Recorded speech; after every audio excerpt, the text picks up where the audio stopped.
Hi, everyone, and thanks for joining us for our Wednesday encouragement. When you look around at the way things are in the world today, you just want to do something to change it for the better.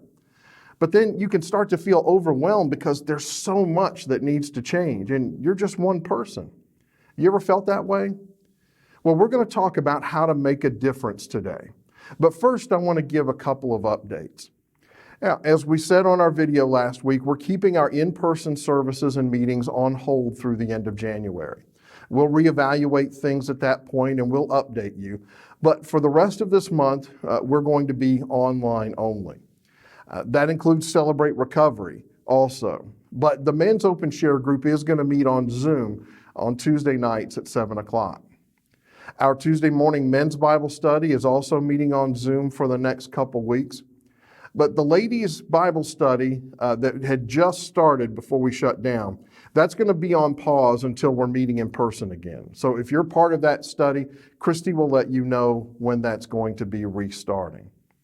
And I want to thank you again for how faithful you all have been with your giving, even through our temporary shutdown. We're very grateful for that. And don't forget to keep checking on people. And if you see a need, please let me know about that. Well, on August 6, 1945, Dr. Fumio Shigeto was waiting for a streetcar in Hiroshima, Japan, when the atomic bomb hit just over a mile away. Dr. Shigeto was shielded by the corner of a concrete building. As you can imagine, he was stunned just trying to figure out what had happened because there had never been anything like this before. And suddenly he snapped out of his shock when he heard the cries and screams of badly wounded people. He stood there holding his black medical bag, feeling overwhelmed. There were so many who were wounded.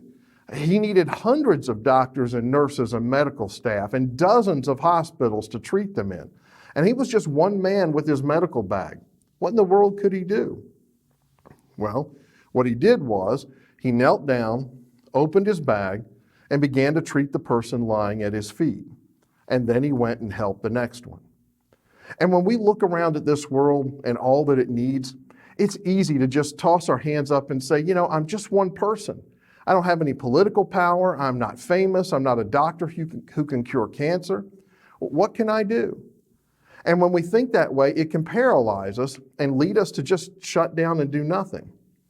But God doesn't expect us to change the world alone. He's not going to hold you accountable for every need that's out there. Nobody could stand up under that. But we can follow Jesus' example. Even though Jesus drew huge crowds for his teaching, he healed people one at a time. Except for a couple of instances, he healed people basically as they came along individually. And those individual healings led to the crowds who came and heard him teach. You don't have to worry about changing everything in the world. Just look around at the wounded person near you and stop and give them care. Maybe it's a person who's lonely. You can call and check on them. Maybe it's someone who's lost a loved one and you can remind them that they're not alone. Maybe it's a neighbor who needs a hand with something. Maybe it's a friend whose marriage is in trouble, or someone with an addiction. They could use some help and they need someone maybe to stand beside them and walk with them through that.